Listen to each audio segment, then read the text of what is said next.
nada más. La idea de este workshop eh, nació cuando el simposio era presencial y esto era un taller para estar en un lugar, todos compartiendo, haciendo cosas con las manos, saliendo afuera con el sol. Así que vamos a tratar de presentar algunas ideas en este formato que es, si bien es útil, porque de hecho se demuestra que el simposio está funcionando muy bien, pero el espíritu de un taller para que la gente y todos podamos compartir nuestras ideas y trabajos que hemos hecho, bueno, es bastante diferente. Así que lo que hice fue organizar estas ideas en una presentación, en un PowerPoint, como para que luego podamos conversar y compartir si, bueno, los acuerdos o no, las historias de cada uno con respecto a estas experiencias didácticas que hemos hecho. Así que la idea es, eh, perdón, la otra cosa es, pueden abrir los micrófonos en cualquier momento y preguntar mientras estoy hablando. No esperemos, no es una conferencia, ¿de acuerdo? Está presentado así para organizar un poco la idea, pero pueden preguntar cuando ustedes tengan ganas. La idea es esta, es dispositivos didácticos que permiten el seguimiento de estados de iluminación. Entonces, eh, ¿cuáles son los elementos que a mí me preocupan de estos dispositivos? Lo primero es vivenciar y tomar conciencia de ciertas regularidades lumínicas que hay en el entorno donde vivimos, tanto a través de la luz como a través de las sombras de los objetos iluminados. Eso implica las concepciones de espacio y tiempo, que son tan esenciales en la astronomía, habitualmente no son las que más se trabajan en la educación, lamentablemente. Fortalecer la observación y el registro. Fortalecer la sistematicidad en la observación y el registro del contacto con el cielo en particular. No estamos hablando de otro tipo de experiencias que no sea a ojo desnudo y en contacto con el cielo real. Y trabajar con otros, siempre. Preguntarnos críticamente, en principio, para qué hacemos lo que hacemos, en especial para qué sirve registrar las regularidades, materializar las regularidades, es decir, cuando yo veo que algo tiene una repetición, por así decir, yo puedo construir algún tipo o dispositivo o de costumbre social. A eso le llamamos materializar las regularidades lumínicas. Y comprender que la vida en sociedad todavía hoy está inmersa en esta dinámica del universo que compartimos. Muchas de las cosas que hacemos, aún en la vida de las sociedades más urbanas, tienen allá lejos sus fundamentos astronómicos que están quizás escondidos en la historia. Entonces voy a mostrarles rápidamente algunos dispositivos que usamos. En realidad, todos nosotros los usamos, pero es el disparador de esta reunión. Vamos a hablar de un fotómetro natural, no intencional, es decir, no vamos a construir un fotómetro, sino que vamos a tomar conciencia de algunas cosas. Vamos a hablar del gnomon recto vertical, vamos a hablar de la esfera lisa, del globo terráqueo paralelo y de relojes de sol. Esos son los dispositivos didácticos que nos van a permitir seguir, observar, registrar los fenómenos lumínicos a nuestro alrededor. Fotómetro, ¿por qué? Porque uno intuitivamente ve las cosas iluminadas y asume ciertos momentos del día, etc. Esta imagen del telescopio del observatorio de acá a la izquierda la usó Pasakov el otro día y me gustó por esta faceta que tiene la estructura. Y claramente, si uno preguntara de qué lado está el sol en esta foto, está claro que es fácil de deducir. Y si yo le dijera, por ejemplo, que esta arista que está acá, ¿se ve, no, mi cursor? ¿Se ve la flechita? Si yo dijera que esta arista es el meridiano, apunta al sur, en este caso que esto es del hemisferio norte, ustedes me dirían rápidamente, podrían deducir ¿A cuántas horas del meridiano está el Sol? O sea, ¿cuánto hace que pasó el meridiano o cuánto hace que está, a cuánto le falta para cruzar el meridiano? Es decir, uno puede, por el estado de iluminación de las caras y por comparar el estado de iluminación de las caras, poder deducir la posición del Sol en el cielo. Estos son fotómetros de comparación muy sencillos, pero que no los construimos para eso, pero en la vida cotidiana los vemos permanentemente. Las caras de los edificios. La foto del centro es en el sur de Argentina, en la Patagonia, cerca del Cerro Fitzroy, en Santa Cruz. Uno claramente puede decir de qué lado está el sol por el estado de iluminación de las caras de la montaña. Y los que vivimos en esta zona, hasta podríamos decir, bueno, eh, cuántas horas pasó desde que el sol estuvo en la línea norte-sur, por ejemplo. Bueno, si uno los construye a los fotómetros estos, simplemente con hacer cuerpos facetados ubicados de una determinada manera, tenemos tanto un determinador de mediodía solar verdadero, por ejemplo, un marcador de mediodía solar verdadero por comparación de iluminación de ambas caras. Si esto fuese el meridiano, cuando esta cara y esta cara brillan igual, debería estar el Sol en el meridiano. O sea, debería ser el meridiano solar verdadero. Siendo a lo que sí construimos y lo usamos permanentemente y en forma totalmente intencional, hablamos del gnomon. Gnomon es una varilla sencilla. En nuestro caso, acá ponemos una arandela que tiene un agujero por la cual pasan los rayos del sol. Desde la base hasta el agujero mide 1 metro. Eso es porque después nos permite hacer, cuando podemos, ciertos cálculos matemáticos que se facilitan mucho cuando un cateto mide 1 metro, exactamente. Está vinculado con la expresión de esta longitud de la sombra utilizando tangentes y esas cosas. Que no siempre se usan porque en los niveles más bajos de la educación no hablamos de trigonometría, pero en principio la potencialidad del dispositivo es que se podría trabajar sobre eso. Después, la luz que pasa por el agujero y llega al suelo la materializamos con un hilo y la luz, la sombra, mejor dicho, que proyecta el gnomon sobre el suelo, lo materializamos con otro hilo y entonces se van armando estructuras.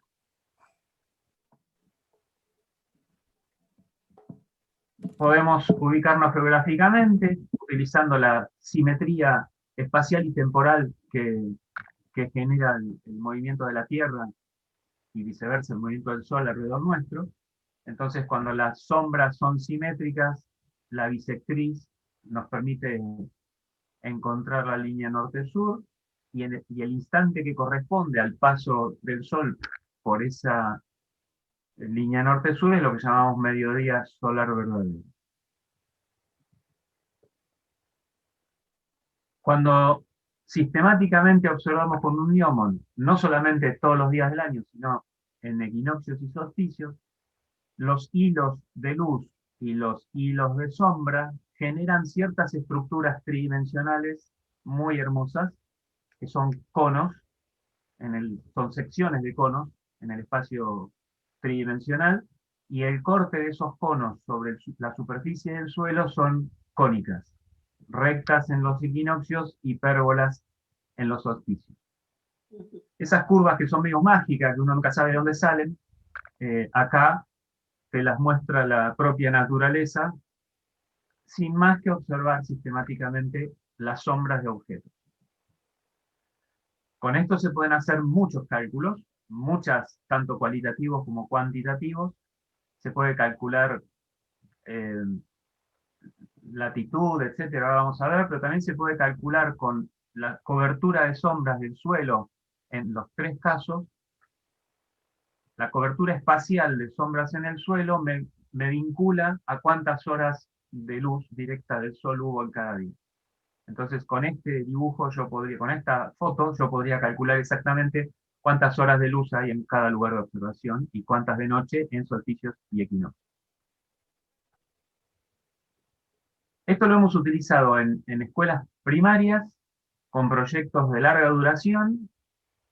Esto es la provincia donde yo vivo, que se llama Chubut, en la Patagonia. Para que tengan una idea, ya que está Rosa y varios amigos más, Guillermo, esto es más grande que la península ibérica, más o menos. Así que eh, nosotros hicimos escuelas, estos cuadraditos son las escuelas que trabajamos juntos, usando desde un gnomon durante 2 años, todas las semanas observando, ir construyendo conceptos de espacio y de tiempo hasta culminar en la construcción de un reloj de sol ecuatorial en cada escuela. Los chicos de este proyecto tenían 11, 12, 13 años. O sea que eh, lo que cambia aquí es la sistematicidad en la observación, no la edad. La edad no es un problema nunca para estas cosas. Siempre utilizando el Neomon, por eso todavía no cambié de dispositivo. Hemos hecho muchos otros proyectos de larga duración, en particular durante el equinoccio del 2009, el Año Internacional de la Astronomía. Hicimos un proyecto con estos circulitos, son todas las ciudades dentro de América del Sur que trabajaron. Observamos el equinoccio al mismo instante, el mismo día digo, todos los lugares, y ahí fuimos viendo qué tenemos en común y qué tenemos de diferente. Obviamente todos pudimos medir nuestras latitudes. Luego trabajamos otros 2 años más, observando equinoccios y solsticios, siempre con un gnomon recto vertical, y obtuvimos el valor de la oblicuidad de la eclíptica, dado que la comparación, si bien la altura del Sol en cada lugar es diferente, las diferencias de altura en equinoccios y solsticios es común para todos.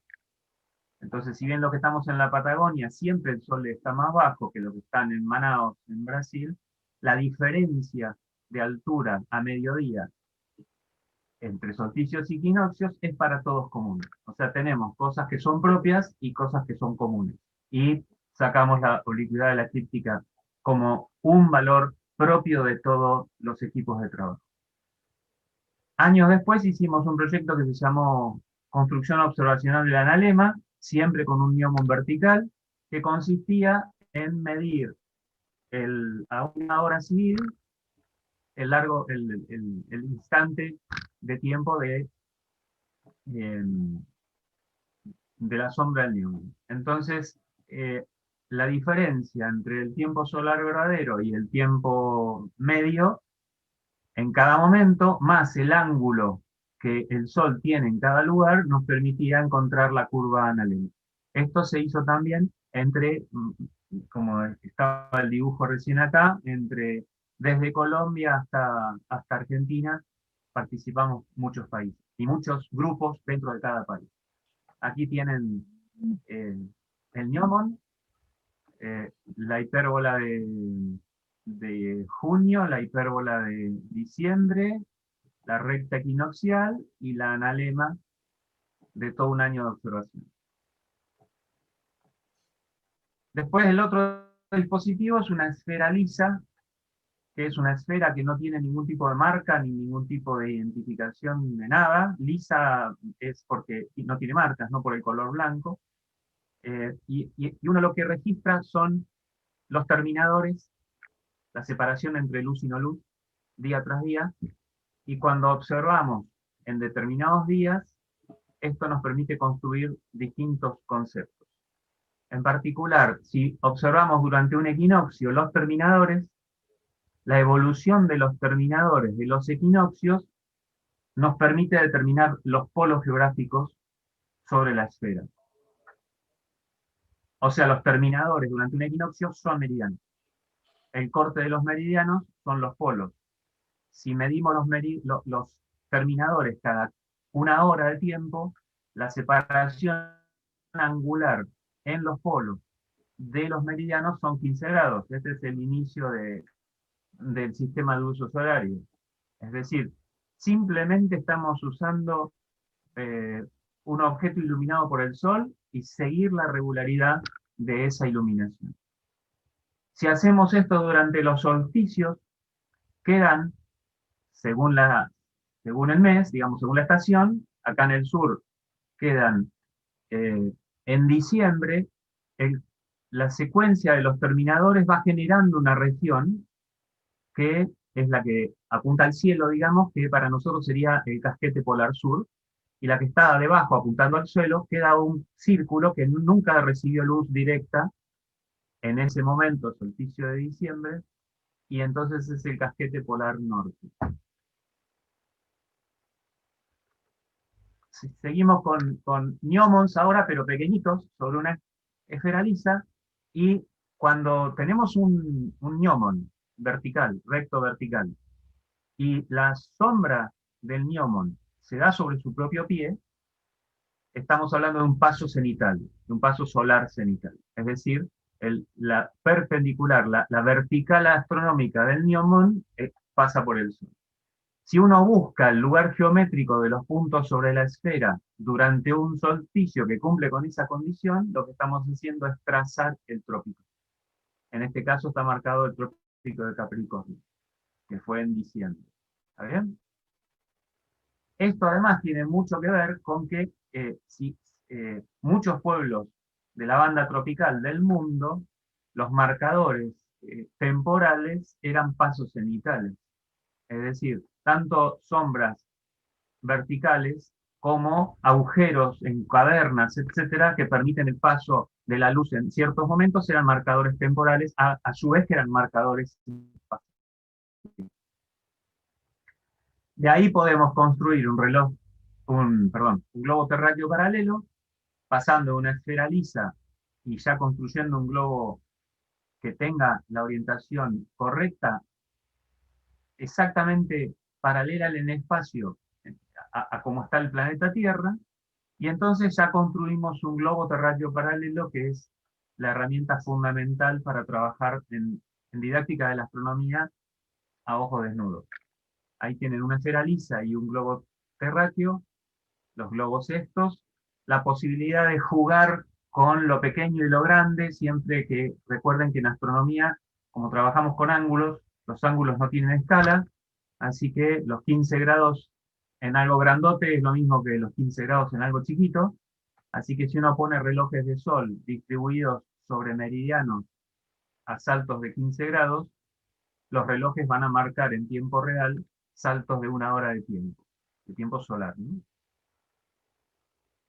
O sea que el conjunto que a nosotros nos importa que se pudiera trabajar permanentemente como dispositivo didáctico para registrar los estados de iluminación está conformado por un gnomon, que está aquí, casi fuera de la foto, una esfera lisa, un globo terráqueo paralelo y, si se puede, un reloj.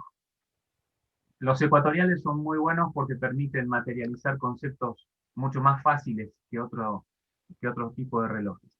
Y si uno luego trabaja con las fotos, podemos encontrar que solo de una buena foto tomada con un estado de iluminación adecuado, podemos construir todos los conceptos de astronomía de posición que tienen que ver con latitud, colatitud, polo elevado, etc. O sea, no es un día, esto se hace con la observación y luego con el trabajo sobre el resultado de la observación y el registro sistemático. Esto tenemos un proyecto que lo creó Nicoleta y todavía lo dirige, y tenemos muchos años por delante, que es el proyecto Globo Local, que reúne todas las observaciones y todas las fotos de, qué sé yo, desde la Antártida hasta el Polo Norte, pasando por todos los lugares donde nosotros pertenecemos, para comparar, para ver de qué manera lo que para cada uno se observa en cada lugar es local, pero podemos tener una perspectiva global y comprendernos mutuamente, entonces entender que no existe el arriba y abajo, el norte y el sur, todas esas cosas. Siempre decimos que el movimiento es liberación del globo terráqueo de su soporte fijo, pero también es un movimiento democrático en el sentido de que cada uno es equivalente a los demás. Y no hay ningún tipo de primer mundo versus el resto. El último dispositivo, si uno quiere, si se puede, es la construcción de relojes de sol. Relojes de sol que pueden ser intervenciones públicas, comunitarias, etcétera, o pueden ser pequeños relojes en escuelas. Aquí tenemos algunos de los que hemos hecho. El concepto de los relojes es el mismo para todos, es materializar la regularidad que vemos en los estados de iluminación. ¿Cómo la materializamos? En este caso, con marcadores espaciales que nos permiten luego suponer que estamos marcando el tiempo. Es decir, lo que nosotros vemos, sombras que cambian en la superficie de algo. Pero en realidad lo que estamos haciendo es asumir que porque la sombra cambió en el espacio, lo que cambió es el tiempo, y entonces decimos que fabricamos un reloj. Esto es un analemático que está en la plaza central de nuestra ciudad. Tiene mucha simbología. Todas estas placas son 24 placas que juegan con el hecho de las 24 horas, y desde la primera, que es cuando se nombra por primera vez la palabra que da origen en lengua nativa a la palabra de nuestra ciudad, que es Esquel, se van hilvanando los hechos históricos que marcaron la historia, tanto local, regional como nacional de nuestra ciudad. Después hay una placa que dice presente y una placa que dice futuro, porque del presente no podemos saber qué hecho histórico es lo más relevante, y el futuro ya vendrá. Y después, bueno, hay juego con hojas nativas de aquí, la Cruz del Sur, y el ñandú, que es la ave patagónica que mira desafiante hacia el norte está acá, que también es todo un símbolo, ¿no? Y por último, las líneas meridianas, que son un dispositivo que en definitiva es de la familia de los relojes del sol, es una cámara oscura, pero nos permiten hacer cosas muy interesantes. La gente de Europa está acostumbrada a las cámaras oscuras en líneas meridianas en las grandes catedrales. En América creo que no hay ninguna, la verdad que no sé, pero y no hay, no abundan, así que es un instrumento hermoso, de mucha historia, de mucha cultura, de mucha historia de la astronomía. No hay que tener cuidado para hacerlo, pero bueno, esto está hecho en mi casa, en la puerta de entrada, y permite, un detalle muy interesante es esta elipse que se forma, eh, que en realidad es el disco del Sol deformado porque proyecta sobre el piso. eh, Cambia, el eje menor va cambiando día tras día, eh, acorde a la distancia de la Tierra al Sol. Entonces, si uno registra ese cambio, se puede estimar la excentricidad de la órbita terrestre. Eso es un detalle interesante, difícil de hacer con una imagen tan pequeña como esto, pero en las catedrales de Europa se puede hacer muy bien. Bueno, entonces, ¿qué posibilidades brinda esta concepción para la enseñanza de la astronomía? Saber hacer viviendo en contacto con el cielo, sin que la tecnología sofisticada sea una condición necesaria, restrictiva y alejada de las personas. Saber construir conocimiento en general y científico en particular, fortaleciendo la vinculación de uno mismo con el universo y con los otros. A mí me gusta pensar, ya que están varios amigos aquí y escuchamos a otros en el simposio, que si tenemos esta concepción, si sabemos trabajar todas estas cosas, nosotros podríamos conversar con la gente de las culturas que hoy estudiamos en astronomía cultural, y entonces lo que contó Juan Antonio de Canarias y de España, o lo de Alejandro en América, no sé, montones. A mí me encantaría pensar que nosotros podríamos ir a conversar con esa gente y nos entenderíamos, porque ellos eran conocedores del cielo a través de esto, de varillas, de agujeros, de piedritas en el suelo, etc. Quizás ellos no comprenderían mucho de la astronomía de hoy, por la tecnología, por los conceptos en juego. Siendo honesto, yo tampoco entiendo muchas cosas, pero la pregunta es, un ejercicio mental. Si mañana toda la sociedad tecnológica actual desapareciera, ¿quiénes serían capaces de construir conocimiento asociado con el cielo todavía? Es decir, si mañana hubiera un blackout total, que desapareciera toda la tecnología que conocemos, la vinculación con el cielo la tendríamos todavía para construir conocimiento, ¿no? Al estilo de lo que hicieron las culturas ancestrales. Entonces, esa es una pregunta. A mí siempre me gusta pensar que los astrónomos debiéramos ser por lo menos tan solventes como fueron nuestros antepasados. Y luego dedicarnos a la tecnología actual, porque esa es la astronomía actual. Pero es decir, yo no debería manejar un gran telescopio y hablar de estructuras complejas teóricamente, y luego salir al campo y no poder entender cómo funciona el cielo a ojo desnudo. O sea, me parece que ese es un requisito que debemos tener como astrónomos. Tenemos que tener eh, incluida en nuestra genética astronómica lo que hicieron los antepasados a ojo desnudo. Y luego, como hijos de nuestro tiempo, hacer toda la astronomía científica actual. ¿Se entiende? Bueno, eh, desde esta concepción trabajamos nosotros. Entonces me gustaría, si lo hubiéramos hecho presencial, habríamos jugado con objetos y discutido mucho más mientras que yo hablaba. Pero entonces la idea es que presentarles que esto es lo que yo hago en enseñanza de la astronomía y lo otro importante es que esto no significa que no hay que usar tecnología, ¿eh? No estamos hablando de eso. Estamos hablando de cuál es el foco de la propuesta. Entonces ahora quedamos abiertos a lo que cada uno de ustedes quiera comentar.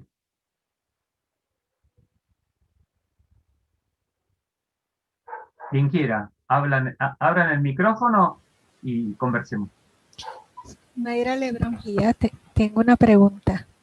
Este, Usted mencionó que cuando trabaja con las escuelas, si van a trabajar, pues la posición de eso a lo largo del año, ¿no? Si ellos tienen que tomar las medidas anualmente o los maestros, eh, eso corre con el calendario escolar y en el periodo que hay vacaciones. ¿Cómo se trabaja para obtener los datos ahí? Esa es mi pregunta. Eh, Organizándose socialmente como quieran las maestras y las familias. O sea, nuestra experiencia es que cuando el trabajo inicia en el ciclo escolar, después, por ejemplo, típicamente en Argentina, en América del Sur, eh, mediados de diciembre, enero y febrero es vacaciones, es receso. Entonces, el solsticio de diciembre siempre es un problema. Bueno, nos juntamos fuera de la escuela a observar. Se acuerda con los maestros o con los estudiantes y sus familias y nos reunimos en donde sea, si la escuela está abierta en la escuela, si no en un descampado y nos observamos el solsticio. O si, por ejemplo, hay un eclipse, este eclipse, eh, ya las escuelas aquí están cerradas, bueno, nos reunimos con los estudiantes. Esta vez no, porque hay pandemia. O un eclipse de sol en enero, o uno de luna, eso nos juntamos fuera de la escuela. No, no es problema.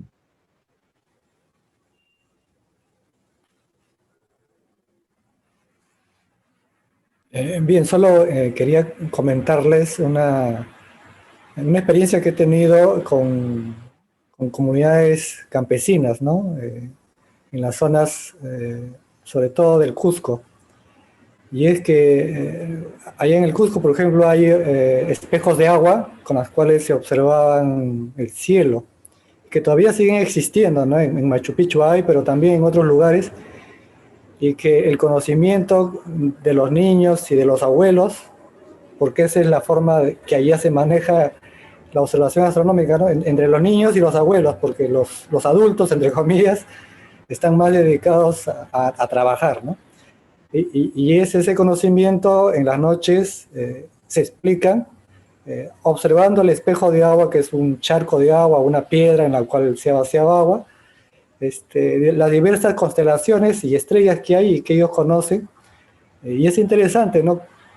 Ellos sin tener la transmisión que uno, de un mundo occidental como el que tenemos, hacen su observación con algo bastante práctico, ¿no? Como mencionaba Néstor, ¿no? Utilizando un reflejo, en este caso un reflejo en la noche, que es con algo que es bien simple para ellos, que es el agua, ¿no?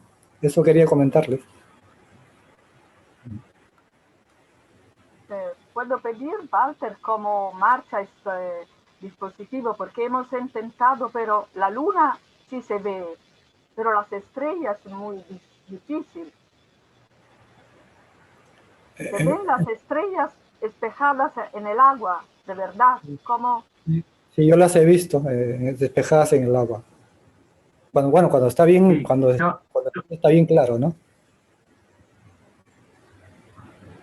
a ver, nosotros aquí no usamos charcos en piedra, pero tenemos los lagos. Y cuando el lago está totalmente quieto, el cielo se refleja perfectamente en el lago.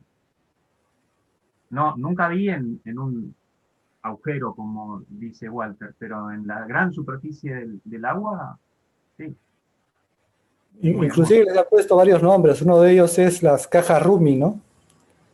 Que ustedes ponen en internet y hay varios lugares donde muestran esas estructuras de piedra, sobre todo, en donde se ha vaciado agua y que sirven exactamente para observar el cielo, ¿no? En las noches.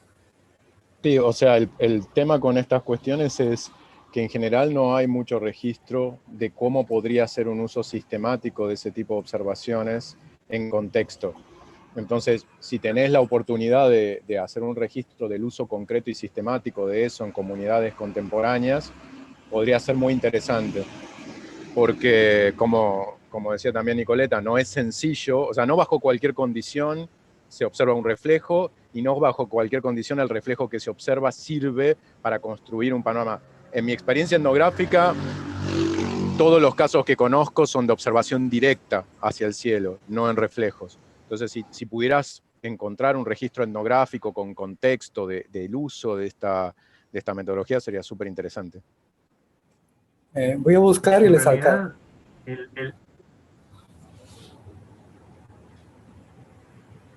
en realidad, si uno dice, ¿para qué querés mirar en un agujero con agua si tenés el cielo?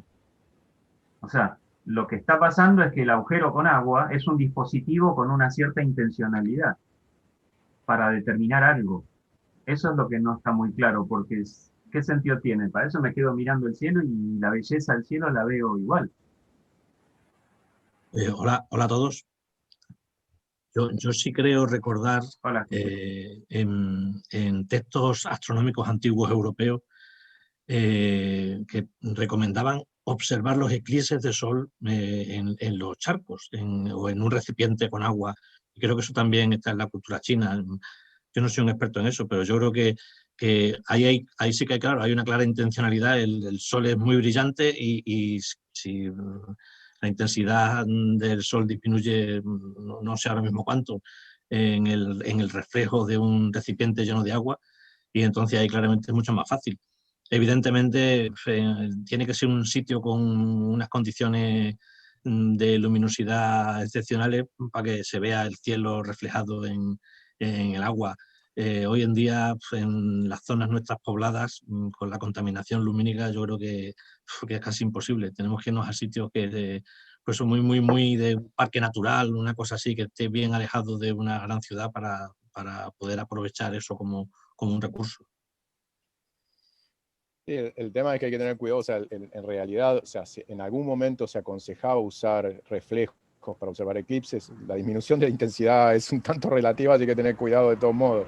Pero, digamos, ese es un contexto en todo caso específico para un fenómeno específico. El caso acá de la observación de asterismos o la observación estelar nocturna, sobre la cual hay muchas cosas que se dicen en el caso andino, pero poca evidencia concreta de usos concretos. Por eso le decía a Walter que sería súper interesante si él encuentra testimonios etnográficos contemporáneos de usos concretos y, como decía Néstor, puede recuperar el contexto del para qué, cuál es el sentido de esa observación, sería súper interesante.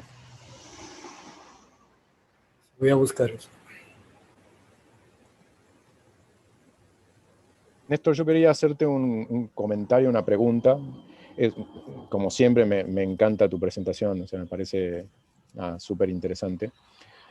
Yo doy por hecho, porque conozco tu trabajo, que hay una primera instancia también, antes de llegar a esto que mostraste acá, de trabajo sobre el horizonte, sobre, por ejemplo, en el caso de Sol, de posiciones de Sol en horizonte, etc. En mi experiencia, tal vez el paso de esa etapa a la etapa que estás mostrando es la más compleja desde el punto de vista didáctico. Primero porque la primera parte suele estar bastante descuidada y prácticamente no ocurre. Entonces, aunque tiene que ver con la observación de qué ocurre con el Sol en el horizonte, hay poca práctica concreta en contextos urbanos, y aparte presupone un punto de referencia centrado en el paisaje y en el lugar donde estás, pero el pasaje de esa experiencia a la experiencia de ver cómo eso podría ser pensado en el contexto de una esfera, ¿no? O de un geoide, es un pasaje complejo y delicado para el que aparte no todos los estudiantes se sienten motivados o interesados a hacer ese pasaje. ¿Cuál es tu experiencia al respecto?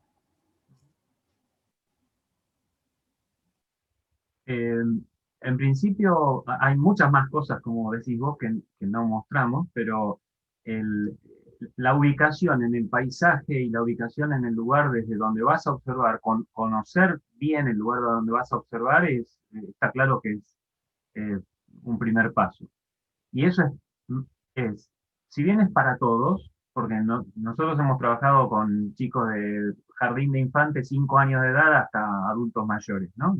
Más de 80. Pero es más importante cuanto más chicos sos, el, el incorporarte a tu paisaje, ¿no? Ahora, el proceso de eh, empezar a marcar sombras de una varilla, pasar a la esfera lisa, lleva su tiempo, no es que empezamos con la esfera lisa. Y el proceso para llegar a un globo terráqueo paralelo, que no siempre se trabaja a través de la esfera lisa, se puede trabajar el globo terráqueo paralelo sin pasar por la esfera lisa, no es problema, eso lleva también tiempo. Lo que pasa es que no siempre es un proceso gradual que hacemos todas las cosas con todos los chicos o con todas las personas en el mismo proceso. O sea, uno puede hacer un taller para docentes solo sobre globo terráqueo paralelo.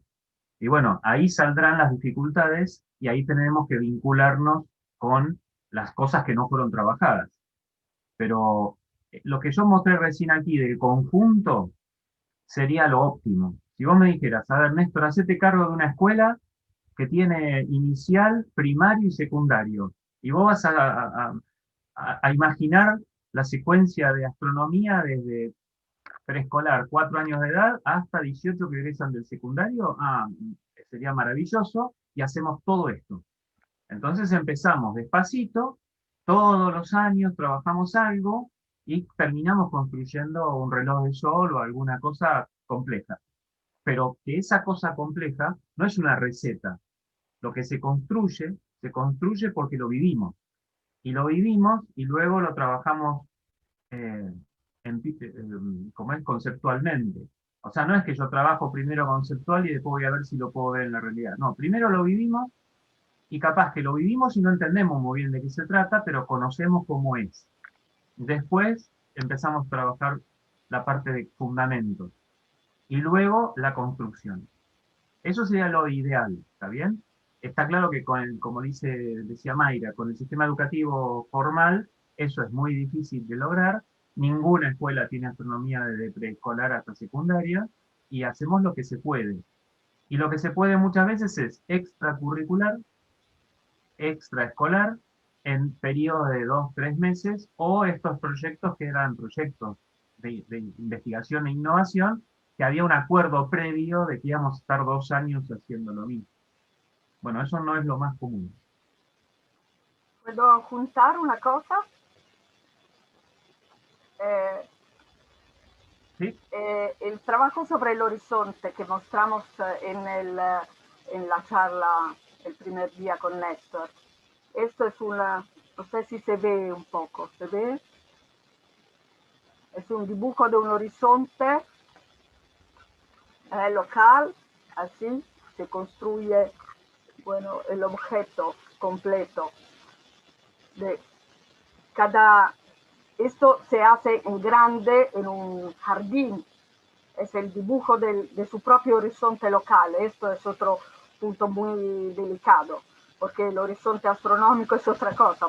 Después cada uno en su vivencial, en su realidad, en su escuela, en su ciudad, tiene un horizonte local que permite ver unas cosas y definir. Y cuando construimos esto, este es el primer referencial local, topocéntrico, Y aquí marcamos dónde vemos la luna, dónde vemos subir el sol, bajar el sol, sobre esta referencia local. Después esto hace parte de un mapa que puede ser la ciudad, la región, su país, su continente. Y después este pequeño horizonte va sobre el globo terráqueo puesto de manera homotética a la Tierra, es decir, mi propio lugar es un trocito del globo terráqueo. Esto es un recorrido que hemos hecho en los años. Y bueno, no sé si responde un poco a tu pregunta, cómo pasar desde el local topocéntrico a una visión más grande y sobre toda la Tierra. Asumía ese proceso que están comentando. O sea, mi pregunta tal vez era más de detalle respecto a los obstáculos epistémicos concretos que uno observa en todo el proceso, ¿no? Pero en particular respecto a la primera etapa, lo que sí me parece, siguiendo un poco la línea de Néstor, es que en el sistema educativo formal hay oportunidades para introducir cosas como esas. Por ejemplo, en el caso en la provincia de Buenos Aires, suele ocurrir en las primeras etapas, en el jardín de infantes, el primero o segundo grado, que se recorre el barrio de la escuela con los niños y se los lleva a reconocer el paisaje local terrestre. Yo creo que ahí hay una gran ventana de oportunidad para incluir el paisaje local celeste en ese contexto, ¿no? Y tomar como primera etapa. Pero nada, me refería a qué experiencias personales tenían ustedes con esos obstáculos epistemológicos concretos al pasar de una etapa del trabajo a la otra, ¿no? Entre las distintas etapas del trabajo. De acuerdo con lo que dice Nicoleta y bueno, con todo esto que estamos conversando, mi experiencia es que los obstáculos epistemológicos esto es como la inercia en la naturaleza, ¿no? Si uno quiere un cambio rápido, la reacción es la derivada de lo que quieras cambiar en función del tiempo es enorme, entonces la respuesta es difícil. Los obstáculos epistemológicos son trabajables muy bien cuando el proceso es gradual y de largo tiempo. ¿Se cortó?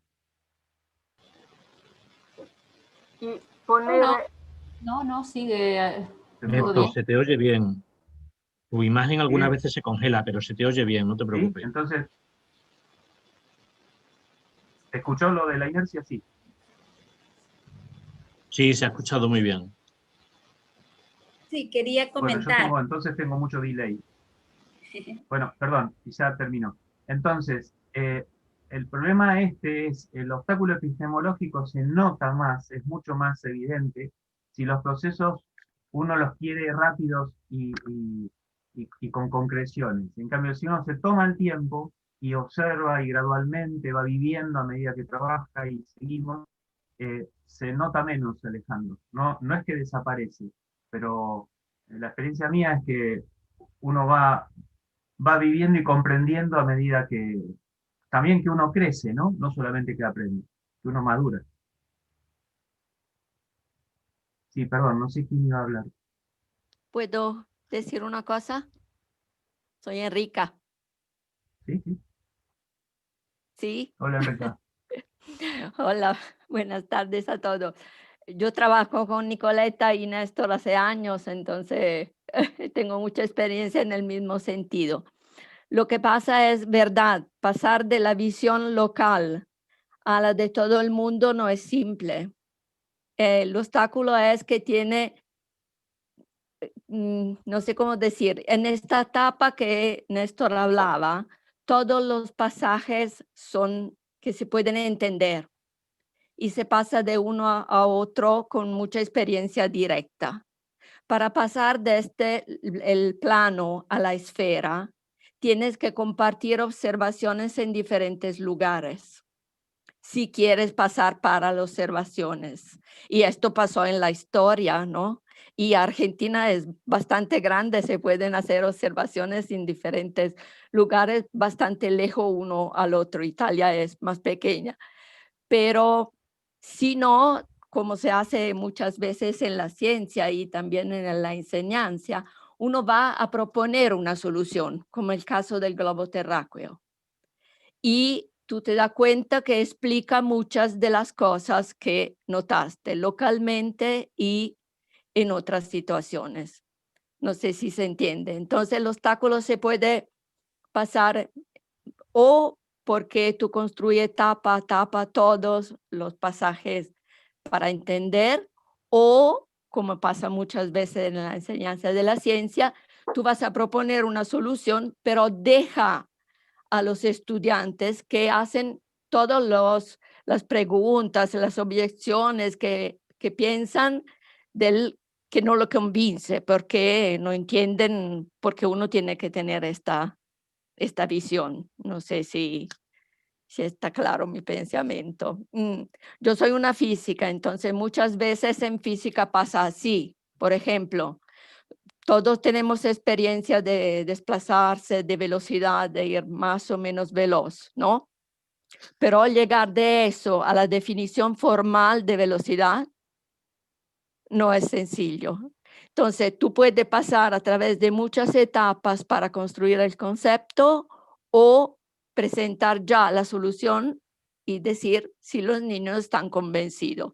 Y a mí me pasó que estudiantes de la escuela secundaria me dijeron, no, yo no estoy convencido. No sé por qué a esta experiencia de mi desplazamiento directo tengo que aplicar una fórmula. Y entonces ahí hay muchas posibilidades, etapas a pasar para introducir a esto directamente. Esta fue mi experiencia, no sé si sirve. Gracias.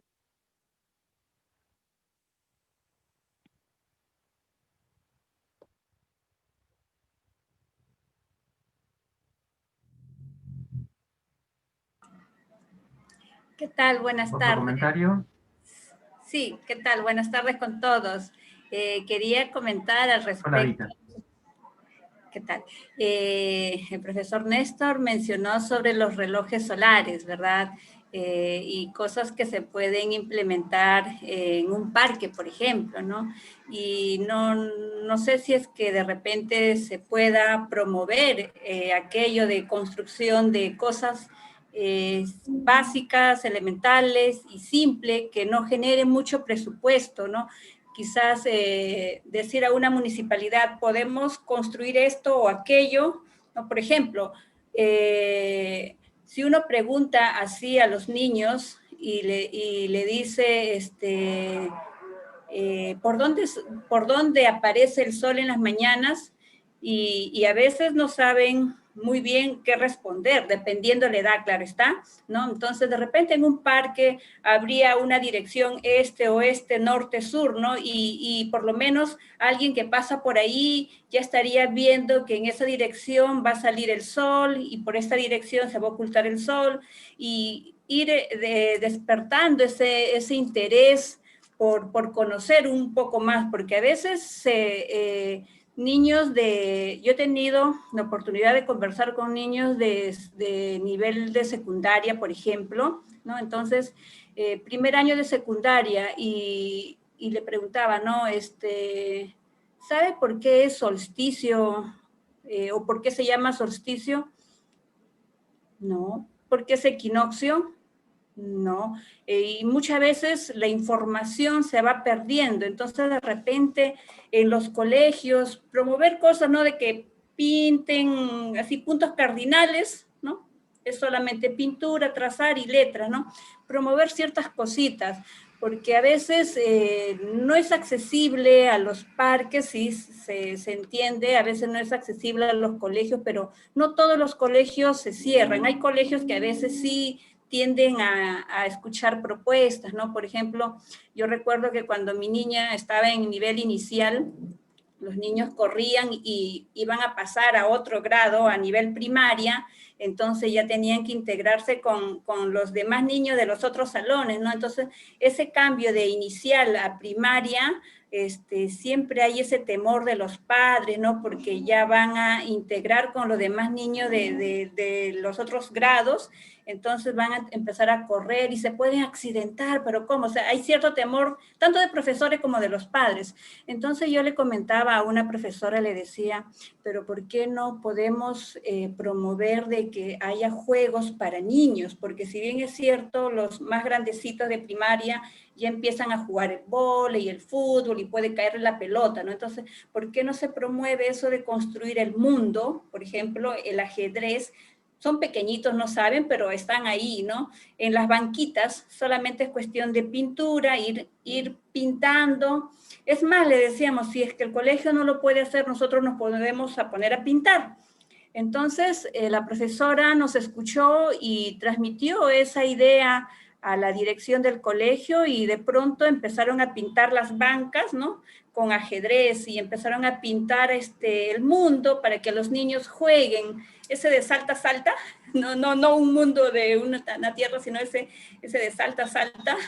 Después se implementar así soguitas para saltar, el saltasoga, como lo llaman. Entonces, estaba conversando también con una profesora y mencionarle de que aprovechar, por ejemplo, una pared, ¿no? Una pared, y pintar, por ejemplo, el sol y los planetas a escala, porque a veces se ve muchas veces en libros, en maquetas, y representan al sistema solar todo del mismo tamaño. Muy bonito, muy coloridos. Bueno, eso, Adita, que estás contando, es de alguna manera, es lo que en la presentación yo ponía, materializar los conceptos que vamos trabajando o materializar las regularidades. En nuestra forma de trabajo, siempre construimos cosas en plazas o en escuelas, pero surgen luego del trabajo pedagógico. Es decir, no es que yo llego a una escuela y yo que lo entiendo voy y armo un reloj de sol y lo dejo en la escuela como si fuese un objeto externo, sino si trabajamos con los maestros y con los chicos, ya sea una representación a escala, como decís, o un reloj de sol o un globo terráqueo paralelo, eso surge como el resultado del trabajo de un tiempo. Entonces, una vez que está construido en el patio de la escuela, cobra otro sentido. Y en nuestra experiencia, los chicos que trabajaron con ese proceso y que construyeron el globo terráqueo, por ejemplo, luego son ellos los que les explican a los otros chicos que no trabajaron nunca. Entonces, se socializa el trabajo, se socializa la información, se ayuda a aquello de que el que está al lado tuyo te acompaña en la construcción de conocimiento, etc. Eso se ve muy bien, pero tiene que ser resultado de una comunidad de trabajo que luego se abre al resto de la escuela. Así es, excelente, profesor Néstor.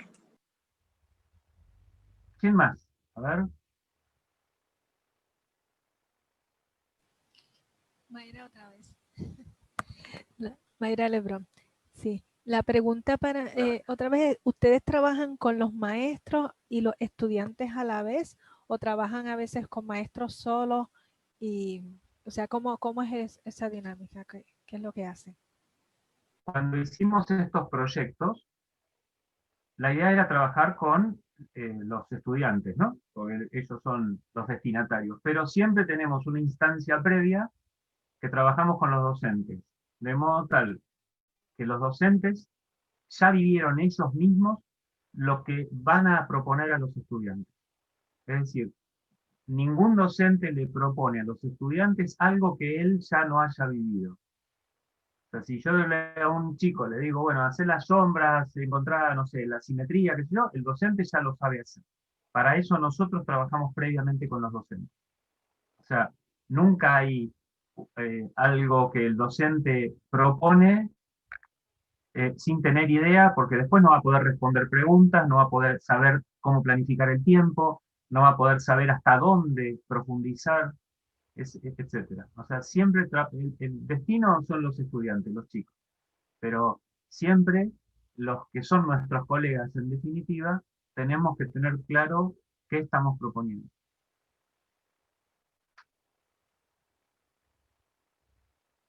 En ese caso, entonces, ustedes llevan a cabo trabajan con los docentes primero, todo, digamos, todo el material, todos los conceptos, y luego entonces llevan eso, ustedes van directamente en la escuela con los niños, con los docentes, todos a la vez, haciendo el proyecto escolar o comunitario, como lo En hayan realidad no, denominado. en ¿No? muchos de estos proyectos los que van con los niños son los maestros, Ah, ok, nosotros no. ustedes no. Sí, esa era un poco la O idea sea, que como a a ver, la hora de ejecutar. Ajá. hay muchas variantes. Yo también trabajo con chicos y con secundarios y todo, pero si tenemos un equipo de docentes que trabaja, los que llevan al aula concreta el trabajo, y quizás nosotros también participamos, pero los protagonistas son los que todos los días están con los chicos. Yo no estoy todos los días trabajando en primaria. Puedo ir y trabajar con ellos, pero quizás una vez acompañar la observación del equinoccio, no sé, pero los que están día tras día con los chicos son los maestros. Entonces los maestros son los que tienen que estar, haber vivido estos trabajos, ¿no? Puedo apuntar una cosa, que la ¿Sí? formación de los maestros para mí es sobre todo una formación de postura, de actitud. Por ejemplo, el diálogo continuo entre observación, descripción, observación también de las cosas que no piensas ver, por ejemplo, la luna de día, o de cosas que no sabes explicar, pero lo que Néstor decía de observar y registrar con un tiempo largo, por ejemplo, para la luna, un mes, al menos, quizá más, y ponerse en primera persona frente a las dificultades y ponerse en primera persona frente a lo que decíamos también en la mesa redonda, de que seguimos hablando del sol que se pone, que se eleva, pero después ponemos esto en diálogo con una visión copernicana, de que es la Tierra que rodea. Pero esto tenemos que ponernos nosotros primeros en lo que vemos es que estamos fijos, cada uno en su lugar de pie, en vertical con el suelo, pero estamos todos vertical en el suelo y estamos todos en todas partes. Y este diálogo entre una visión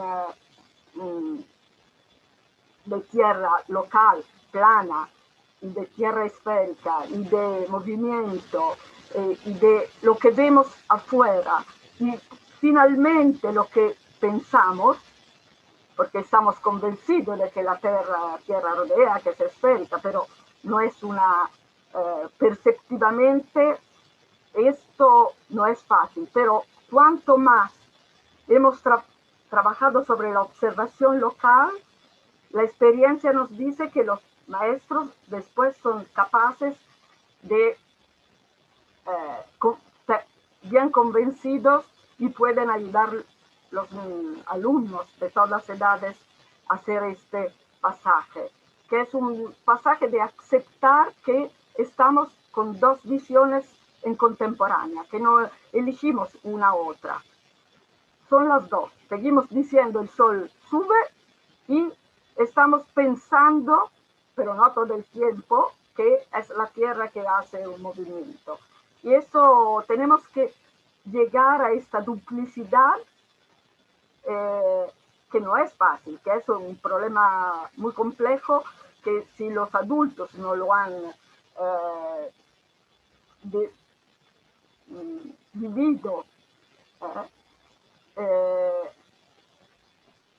quizá después con los alumnos solo son palabras, como lo decía Vygotsky. Hay palabras que son vacías, que no tienen conceptos detrás, que no tienen convencimiento profundo. Yo puedo mirar al sol que va bajo el horizonte y pensar que es estoy haciendo esto al revés. Pero eso es después de mucha observación. Y el trabajo largo de observación directa, de día, de noche, con cosas que no piensas que ocurren. Por ejemplo, que en Italia toda la gente, los adultos también, piensan que a mediodía la sombra desaparece porque el sol está arriba en su cabeza. Y no es verdad, nunca ocurre en Italia, pero todos lo piensan. Eso de darse cuenta de lo que ocurre, la idea del fotómetro natural es fundamental. Darse cuenta de que hay paredes que nunca son iluminadas por el sol en unas latitudes o otras cosas. Y esto, así que la formación de los maestros es sobre todo de postura, de actitud a saber que en astronomía las observaciones tienen que ser muy honestas, también si tú no sabes dar cuenta de por qué esto ocurre. Y esto es otro pasaje, describir, observar, describir con registros, con palabras, y después pedir por qué y buscar por qué y hacer hipótesis. Y después con los dispositivos tenemos todo el tiempo la necesidad de inventar, porque las preguntas, los errores, la fantasía de los alumnos es infinita.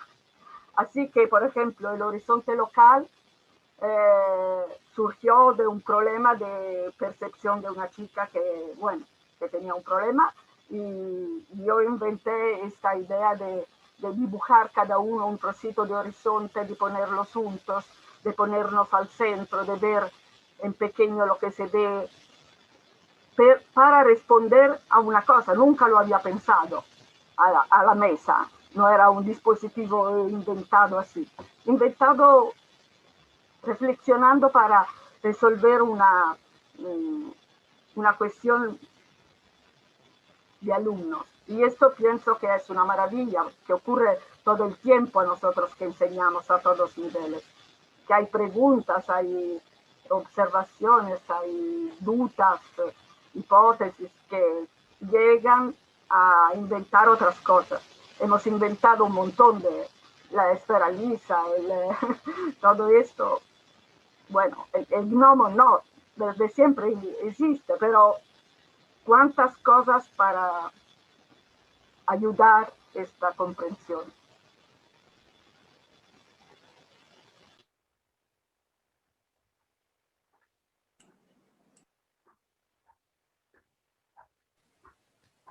Gracias.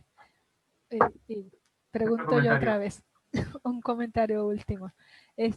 Cuando ustedes trabajan otra vez con respecto a los maestros, que ya respondieron, los maestros, hay no maestros de diferentes niveles, el de nivel elemental, nivel intermedio, al menos aquí en Puerto Rico también maestros de escuela superior, ¿no? Así que los alumnos son desde niños pequeños, adolescentes y ya hasta 18 años, ¿no? ¿Qué ustedes recomiendan que este tipo de, ¿no? Los conceptos y todo, ya usted lo mencionó, el doctor Camino, que pues lo ideal es empezarlo desde pequeños, ¿no? Que eso sea algo acumulativo porque es un proceso lento, pero la realidad es que no tenemos siempre toda la posibilidad de irnos por toda la vida académica de los niños, los jóvenes, y a veces lo que tenemos es maestros que se acercan a nosotros pidiéndonos que le demos conceptos de astronomía para que ellos puedan utilizar en la escuela, y a mí siempre pues me gusta pues trabajar con lo fundamental, que esto que están mencionando ustedes, pero cuando son los maestros ya de nivel de escuela superior o intermedia, más bien ellos lo que están pensando es que yo le hable de hoyos negros y de otros conceptos, ¿no? Y yo sé que no tienen todavía ninguna noción de esto, que para mí es mucho más fundamental que se enseñe, que ellos tengan muy bien claro y digamos, cómo uno aborda el poder llevar esto al nivel apropiado, y digamos, uno que trabaja con maestros, si tiene que escoger, cuál sería el foco primordial para empezar a trabajar un proyecto como este. A ver, cada país o cada jurisdicción tiene sus requerimientos. Eh, Insisto, esta propuesta que más que propuesta es contarles a ustedes, compartir en un taller a qué me dedico, digamos, yo hago esto. Ahora, también enseño agujeros negros y evolución estelar en escuela secundaria, pero ¿cuál es la estrategia? Es todo lo que se enseña ahí no es observable a ojo desnudo. Muy bien. Entonces, ¿cuál es la estrategia? La estrategia es hablar de agujeros negros, hablar de nebulosas, de evolución estelar, de exoplanetas, etcétera, pero por lo menos yo lo que hago es trabajar sobre los objetos que están en el cielo del lugar donde vivo.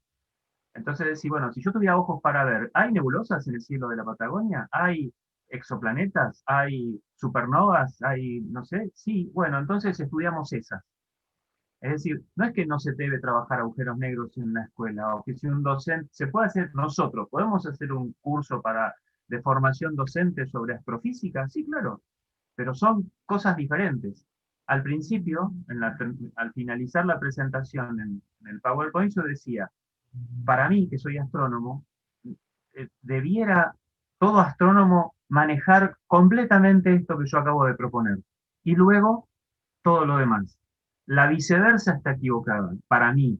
Es decir, si yo a alguien que maneja la supertecnología y que en una escuela secundaria es capaz de enseñar cómo calcular, no sé, el corrimiento al rosco de una galaxia, luego yo va conmigo al campo, pongo un palito, una varilla y miro una sombra, no, y no puede construir un concepto, eso está mal. Para mí, ¿no? Está claro. Es decir, esto tiene que ser una continuidad, como lo fue en la historia. O sea, el problema es que en la historia hubo un quiebre. Después del Renacimiento y después de que empezó la, la gran carga de matemática y la gran carga de tecnología, es como que el cielo, la vinculación con el cielo, tanto personal como también académica, se fue perdiendo. Entonces, nosotros podemos hacer un curso de formación docente mezclando los maestros de todos los niveles. No hay ningún problema porque cada uno llega hasta el nivel que corresponde a los chicos con los que va a trabajar. Y puedo hacer un curso de formación docente en astrofísica, sí, pero previamente hacemos algo de esto. Porque no puede ser que hablemos de objetos que están en el cielo y yo no tenga ni idea de lo que es el cielo. O sea, después hablan de ascensión recta y declinación y no tienen ni idea de lo que es el azimut y la altura. Entonces, ese es un serio problema. O sea, porque si no estamos hablando de sistemas de coordenadas y sistemas de referencia súper elaborados y después, con los pies en la tierra, no sabes qué hacer con el cielo. Bueno, eso es lo que en mi forma de trabajo no es adecuado.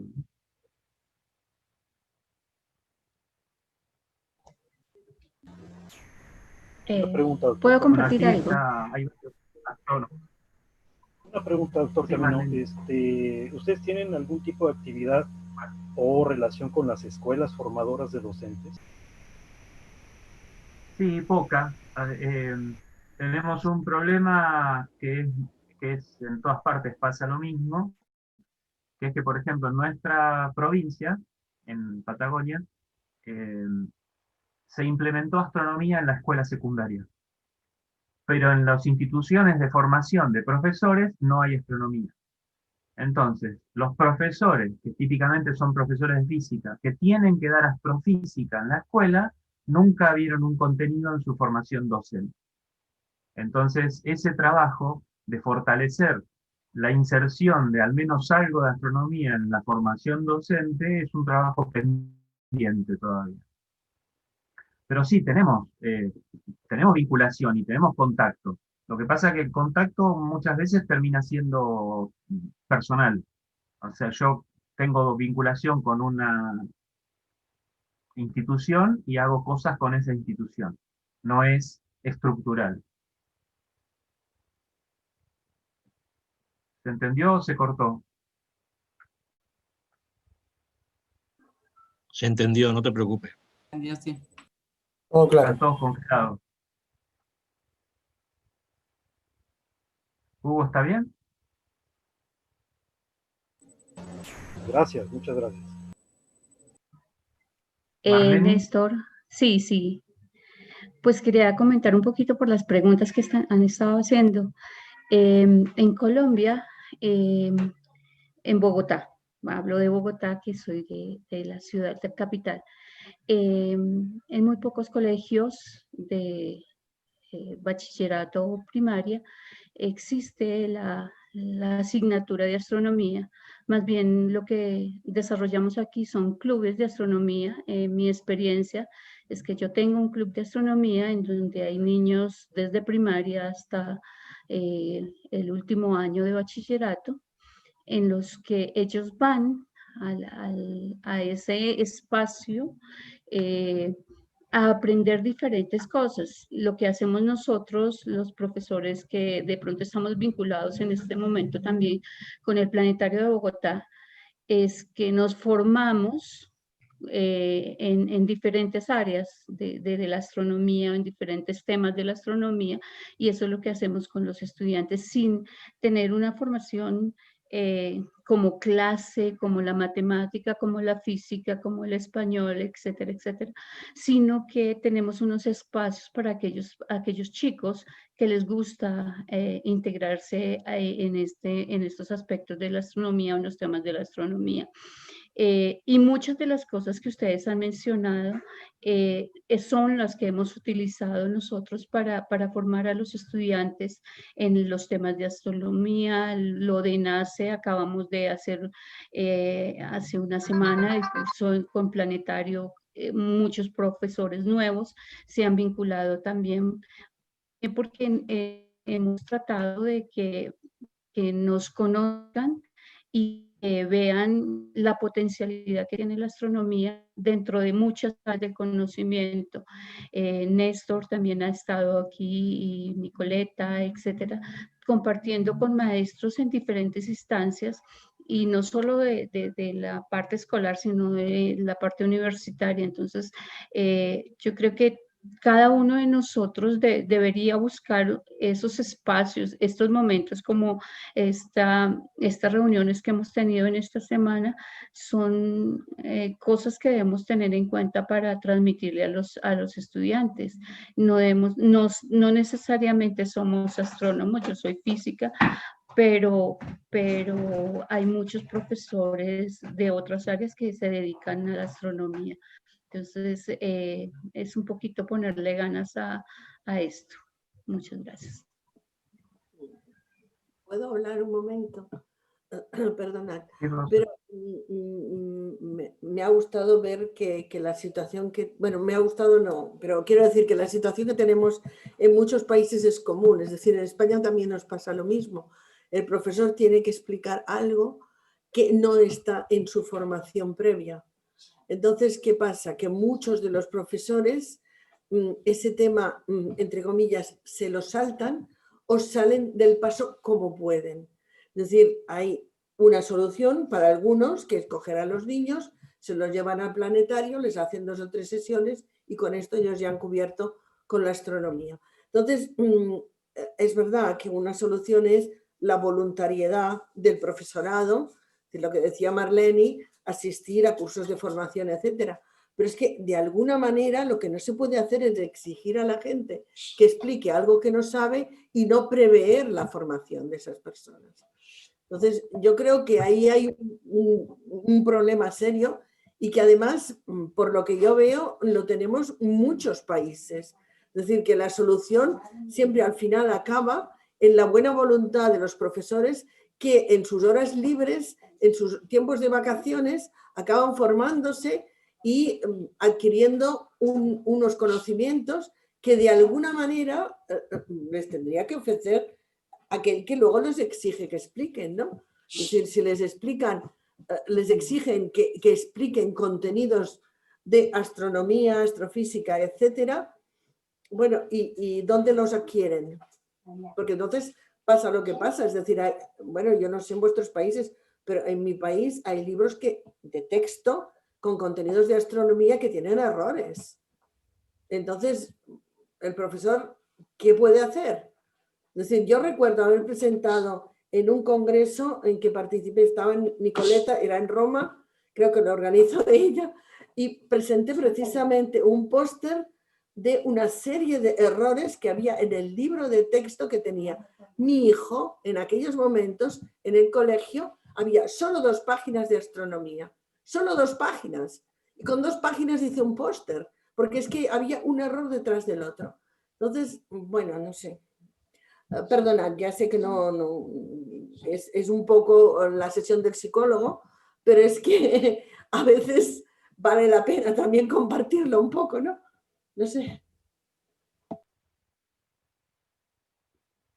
Si me permitís, apuntando en lo que estaba comentando Rosa María, el gran debate sobre los currícula escolares a distintos niveles es tan diverso como la diversidad de países y sistemas de educación. Esto es así. Entonces, el gran debate de fondo es la formación del profesorado. Es decir, no solo en el campo específico de la astronomía, es mucho más amplio desde mi perspectiva. Es decir, estamos preparando a los maestros, a los profesores, para abordar metodologías diferentes. Por ejemplo, pues, la observación de la naturaleza. La observación de la naturaleza, la observación, como ha dicho Néstor, ¿no?, del movimiento del Sol, ¿es algo de astronomía? ¿O es de matemáticas? ¿O es de ciencias naturales? ¿De qué es? Esta es la cuestión para mí de fondo. Y un maestro bien formado pues debería poder abordar este problema. No problema, esta bendición que nos da la observación del cielo desde mi punto de vista. Yo creo que ese es el problema de fondo, ¿no? Sí, deciros que he disfrutado muchísimo en esta sesión, como hacía tiempo. Yo quería felicitar a Néstor porque lo quería decir antes, pero luego han empezado otros a decir otras cosas, me ha parecido que cortaba, pero me ha encantado la presentación que has hecho, me ha gustado muchísimo la esfera esa blanca, yo no la conocía. Bueno, se la vi a Nicoleta en lo que me mandaste para el librito ese de la Tierra Paralela y vi que ponía que era una cosa que estaba haciendo con Néstor y tal. Me encantó lo que vi hoy, me pareció muy bonito y luego me entusiasmó, eso ya es de formación profesional total, las cónicas que sacaste. O sea, las cónicas esas de la hipérbola, la recta, la elipse, me pareció una preciosidad. Entonces, bueno, buena, muy bonito. Ahí comprender cuál es la generatriz, cuál es el vértice, cuál es el plano que corta, es maravilloso y es complejo, ¿eh? Y en los libros no está. O sea, No eso estoy es bien, algo es algo que trabajamos porque a su vez está la simétrica en el otro hemisferio, ¿no? Claro, es realmente muy interesante y no está desarrollado en los libros. Así que vale la pena yo recuerdo que hice un post hace muchos años en un congreso, en Japón creo que era, sobre esto y bueno, recuerdo que había unos cuantos japoneses que se pararon. Claro, no pude hablar con ellos porque yo no hablaba japonés, pero me ha encantado, es decir, lo he visto muy, muy, muy bonito porque nunca lo había visto materializado, ¿me entiendes? Es decir, una cosa, yo misma había hecho dibujos y tal, pero construirlo con las piedras, las cuerdas, me ha gustado. Entonces, enhorabuena. Bueno, ahora ya me voy a callar, no sea que os vuelva a romper la cosa esta. Antes se me ha roto a mí, estoy con otro ordenador, se me ha estropeado la cámara cuando la foto. Yo estoy gafe hoy tremendo, o sea que ya me callo y va. Bueno, antes que se nos corte o que ya nos quedan menos de media hora, vale decir que todo esto que conté, y más todo lo que bueno, ustedes mismos han hecho, ¿no? Nicoleta, Rosa, etcétera, pero todo lo que yo conté, todas las publicaciones son libres de acceder. O sea, están las publicaciones de los proyectos Analema, Relojes de Sol, el equinoccio de 2019, la esfera lisa, bueno, y globo terráqueo paralelo, hay muchas cosas escritas por Nicoleta. O sea, todo eso es material disponible de libre acceso, entonces eso o lo buscan en internet o nos escriben a nosotros y está todo. Y en el tema de los proyectos de 2 años, que empezamos con un gnomon y terminamos con un reloj, hay toda una revista que cuenta cómo fue el proceso, en donde están todos los chicos de todas las escuelas en fotos siguiendo esa secuencia, ¿no? O sea que material hay muchísimo. Solo hay que ponerse a trabajar, nada más. Una cosa desde la esfera lisa es que cada vez que hay una esfera puesta al sol, se puede hacer esta observación que Néstor empezó en una esfera blanca, es más evidente. Pero después que él me mostró esto, las encuentro en todas partes. Por ejemplo, en Barcelona, ¿te acuerdas? Cerca del zoológico, es una esfera solo con el Ecuador. Y después estoy pensando, cuando tú hablabas estaba pensando en lo mismo. Lo que pasa es que en todo el mundo hay en la antigüedad, yo los había estudiado como la esfera de Matélica, esferas con puntos, hay un montón. La de Barcelona es un reloj. ¿Cómo? La de Barcelona creo que es un reloj.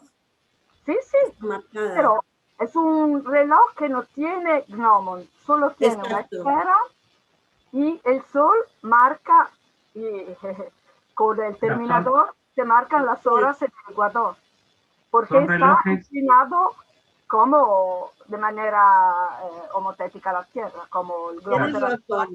Pero el municipio plantó unos árboles y está completamente tapado, es decir, que no le da el sol nunca. Es una pena y además supongo que más bien la humedad esa la destruye que otra cosa. Es una verdadera pena, pero es una preciosidad, sí. Cuando tú hablabas me acordaba de esto que vimos juntas. Perdón, no quiero hablar más. Sí, es que cuando uno empieza a ver el mundo de esta manera, toda sombra te dice algo, toda pared te dice algo, toda esfera, que son esferas ornamentales, dice algo, y uno las mira y las lee. Yo, qué sé yo, ¿se acuerdan en el pasado cuando íbamos a los aeropuertos? Cuando veíamos las esferas esas, era un chiste, una broma.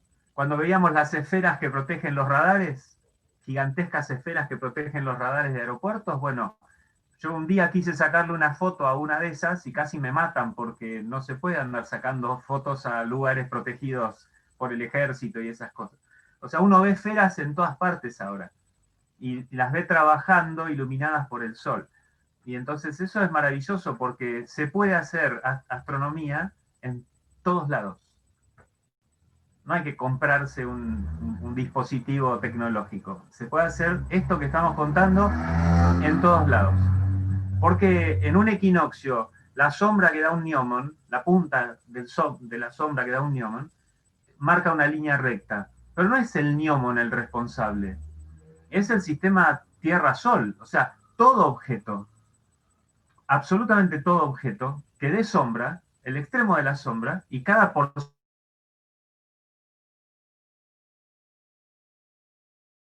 de su sombra, de decir, bueno, a ver, la arista del edificio donde yo vivo,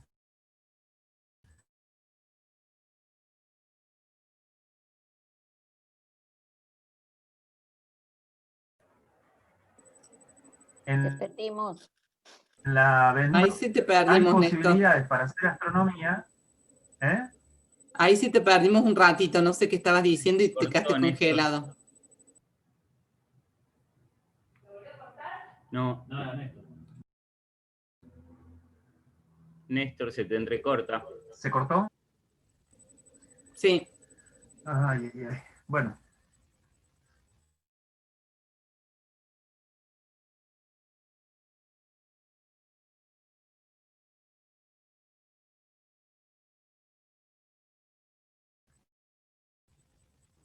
Digan.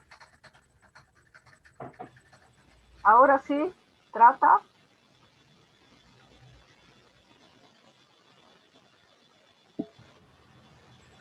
Nicoleta, yo a ti te oigo bien, ¿eh? Sí, No, es Sí, Néstor que tiene... problemas con la conexión a lo mejor. Sí. Néstor se le corta. Sí, sí. Y se ha bloqueado también la imagen. Hablen ustedes, por favor, los escucho. Sí, yo creo que Néstor, lo que estaba explicando es algo asombroso, ¿no? Que es que, claro, cualquier sombra, la sombra de un edificio, la sombra de una farola, la sombra de cualquier cosa, en cuanto tienes esa clave, te da una información increíble. Yo ahora he descubierto una cosa a medio camino entre pues, la antropología, la astronomía, muchos pueblecitos de mi región que hay un crucero de piedra en alguna plaza o incluso a la entrada, a las afueras, que era, bueno, era un sitio simbólico de la ciudad, donde se impartía justicia, donde me he dado cuenta que muchos tienen una inscripción en el suelo, y me he dado cuenta que son marcadores del mediodía, cuando la sombra de la cruz está justamente entre esas dos rayitas, entonces justamente el sol está pasando por el meridiano. Claro, la gente tenía que ser, bueno, el reloj, al fin y al cabo es una línea meridiana, un marcador, ¿no? del mediodía. Yo creo, bueno, pues esas cosas se hacían en el pasado y ahora pues nos sirven para enseñar o para divulgar, y yo creo que, bueno, eso es fantástico. ¿Dónde vives tú? Yo vivo en Badajoz. Badajoz es una ciudad que está justo en la frontera entre España y Portugal. Yo quería señalar en este sentido que una cosa que sí me parece importante es tener en cuenta que no todos los modos de interpretar estas relaciones entre las luces y las sombras, en términos astronómicos, no todos apelan al modelo esférico, y que de hecho muchas de las culturas a las que estamos haciendo referencia no tienen una lectura esférica de estos fenómenos, y sin embargo también hacen su astronomía utilizando todos estos recursos e interactuando con el paisaje con sus propios intereses, apelando a otros modelos. Por eso también creo que extrapolando un poco esa idea a veces, y para pensar en esas primeras etapas que discutíamos, a veces es importante pensar las dificultades no solo en términos de errores cognitivos o de barreras epistemológicas, sino también de modelos alternativos, muchas veces que vienen de la socialización primaria y de los intereses primarios que uno aprende en su familia, que no necesariamente son simplemente ignorancia o no mirar, es qué mi cultura me dice que es importante o interesante y a qué le prestamos atención. No todos prestamos atención. De hecho, por ejemplo, es muy poco frecuente en culturas fuera de Occidente que lo que a nosotros nos parece tan relevante, que es el equinoccio, en términos, por ejemplo, de sombras, es muy poco frecuente encontrárselo. Uno encuentra otro tipo de marcaciones, por ejemplo, que ya solemos llamar nosotros ahora equinoccio medio temporal o equinoccio medio espacial, que no son el paso por el punto vernal y que atienden a otras cuestiones. Entonces, ahí a veces me parece que también hay que prestar atención a esas cuestiones que pueden permitirnos dialogar con otros modos de organizar esa misma información. ¿Se escucha ahora? ¿Sí? Ahora Nico, Sí, ahora vamos sí. a ver hasta cuánto sobrevivo sin video ahora. Total, lo que hay que ver no es muy rico, que digamos, pero... gracias, Alejandro, por el comentario, porque en esta secuencia que decíamos, hay un paso en que el aspecto de modelización con respecto a nuestra cultura científica, por así decir, se nota el paso. O sea, cuando yo dejo de estar en el suelo registrando variación de regularidades de sombra y de luz y paso a la esfera lisa o a la esfera lisa todavía no, porque es un objeto del suelo. Yo podría ser un zapallo la esfera lisa y no habría problema. Pero cuando asumo que esas regularidades se leen desde una visión externa al planeta, entonces tengo la visión dual que nosotros trabajamos siempre, que es al mismo tiempo poder vivir lo local y lo planetario sin conflicto. Ahí hay una modelización que es propia de nuestra epistemología. Eso está totalmente claro.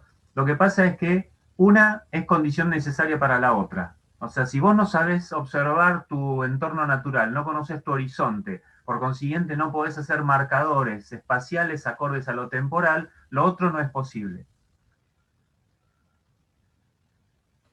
Sí, completamente de acuerdo. Yo creo que un poco a lo que apuntaba mi pregunta inicial es que efectivamente es condición necesaria, pero no suficiente. Claro. Y que lo que motiva el pasaje a ese otro modelo, a ver, creo que hay un punto. Enseñar estos contenidos es importante y nos parece importante porque construye una visión de mundo, una mirada sobre el mundo y un modo de experimentar mundo. Independientemente de que muchos de estos contenidos, estos estudiantes no los van a usar en su vida cotidiana. El pasaje a este modelo, no local. Ahora, entonces tenemos que repensar cuáles son las motivaciones que a alguien lo va a llevar a embarcarse en el esfuerzo intelectual de cambiar un modelo que le está funcionando perfectamente y acoplarlo a un modelo dual que implica un grado de complejidad mayor solo por esta dualidad ya. ¿Cuáles van a ser las motivaciones emocionales y pragmáticas, si se quiere, pero que son más difíciles de encontrar? O sea, ¿cuáles van a ser esas motivaciones? Y conectar esas motivaciones con sus historias personales, sus historias culturales locales. Ese paso me parece que justamente no es trivial y es un paso súper importante cuanto más querramos llevar esto en serio. Está claro que en la historia de la humanidad, los patrones espaciales y temporales eran locales al principio.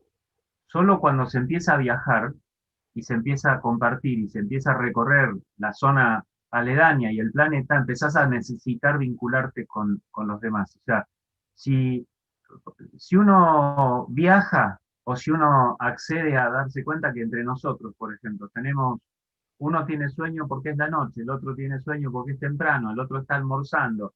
¿Eso cómo lo explicás? Localmente no se puede.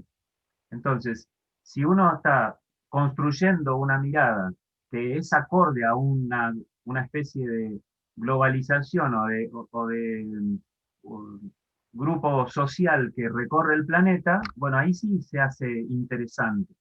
Ahora, si yo vivo en mi lugar y no me muevo de mi lugar y no lo necesito para nada, como yo conozco mucha gente donde yo nací en el campo, esto, como decís Alejandro, no tiene ninguna seducción para pasar a la visión global externa, ¿no?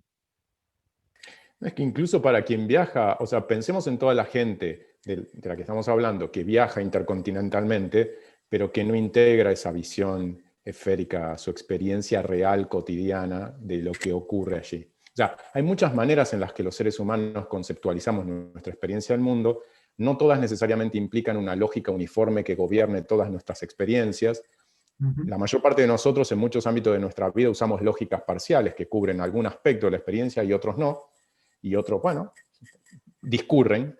Entonces, justamente creo que como en este caso muchas veces, o sea, creemos que es importante hacer este aporte o aportar este modelo, pero nos vamos a encontrar muchas veces con que los estudiantes no tienen esa motivación ni pragmática porque no les resulta necesario, habrá que construir esa motivación emocional e intelectual para que se dé ese salto.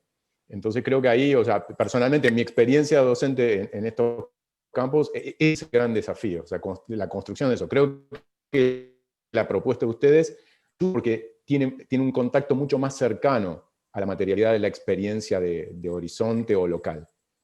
Pero, o sea, ese punto creo que es como un punto crucial.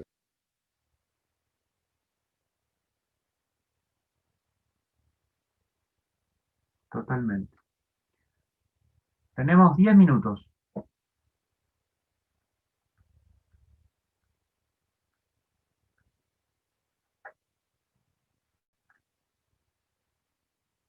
¿Volví?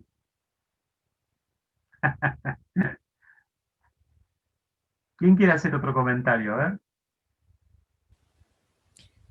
Pregunto yo otra vez. ¿Cuál podrían ser esas motivaciones que lleva a la gente a interesarse o a aceptar o no, a vincularse con eso que uno le quiere presentar?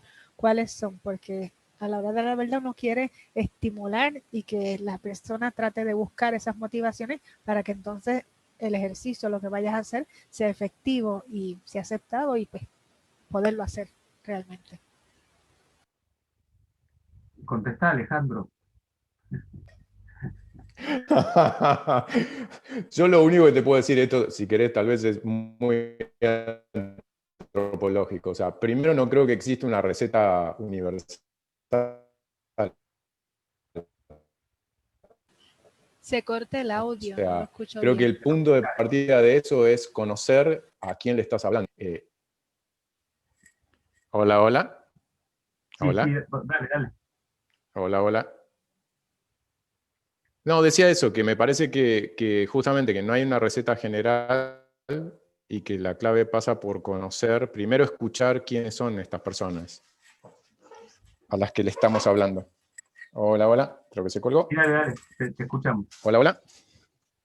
No, o sea, Te conocer a las escuchamos. personas a quienes les estamos hablando y entender cuáles son sus intereses, sus modelos del mundo, me parece que es la clave fundamental. Es decir, a veces lo que me preocupa un poco como docentes es que tendemos a enseñar presuponiendo necesidades. O sea, como que nosotros ya sabemos lo que la gente necesita y lo que la gente en particular que tenemos en el aula necesita. O sea, es verdad que el sistema educativo nos obliga un poco a eso, Claro. pero nada, hacer el ejercicio de ver dónde están parados y caminar desde ahí capaz.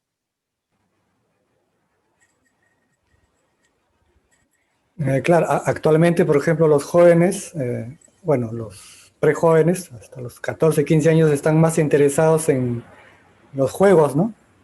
Yo tengo un hijo que tiene 14 años y le apasiona jugar PS4, y qué es lo que yo hago con él y con sus compañeros, ¿no? Les busco temas relacionados a las ciencias espaciales que les apasiona y le han agarrado el gusto en ese sentido, ¿no? Entonces, hay formas, ¿no? Solamente hay que ver el contexto en el momento, la coyuntura también, ¿no?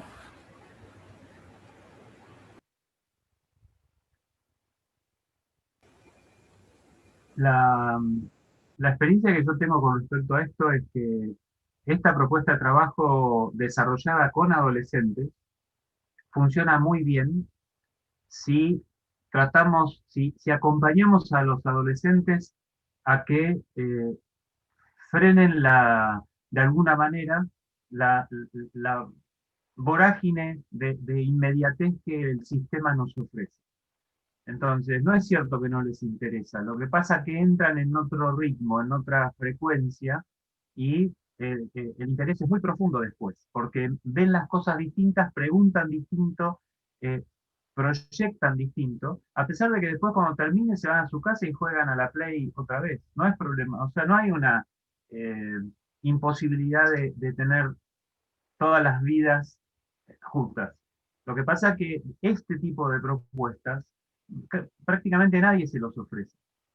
Entonces ese es el problema. O sea, para cosechar hay que sembrar algo. O sea, si yo me cruzo de brazo y espero que de la tierra surja el maíz, va a ser difícil. Entonces, el esfuerzo muchas veces es del docente, que el docente es el que no tolera el tiempo de espera y el esfuerzo de sostener durante un año o 2 años una actividad. No es cierto que los estudiantes no están interesados. Y yo tengo experiencia con chicos chicos, con adolescentes, con maestros, con adultos y con viejos. O sea que puedo dar fe que si uno entra en el ritmo y además conoce y escucha al otro, esto funciona. Pero bueno, hay que entrar en ritmo y a veces los que estamos en la vorágine somos nosotros, no los chicos.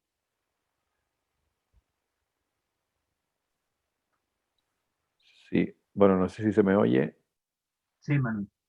Vale, sí, pues mira, justo acabas de decir lo que estaba pensando, Néstor. Empiezo felicitándote por este rato porque ha estado muy bien todo lo que ahí has mostrado. Coincido con Rosa que me ha gustado mucho el experimento con la esfera blanca, ¿no? Y bueno, del sistema educativo español coincido también con lo que dijo Guillermo, pero ese ya es otro tema más particular, ¿no? Y mi experiencia cuando construimos el Analema fue justo la que está diciendo Néstor. O sea, que estamos hablando de Canarias, Néstor creo que dijo Patagonia, pues mi experiencia ha sido la misma. Es una cuestión más de que como docente tienes que esperar un año. Incluso antes comentaba una compañera de que hay una parte que son vacaciones y que hay que seguir tomando medidas, ¿no?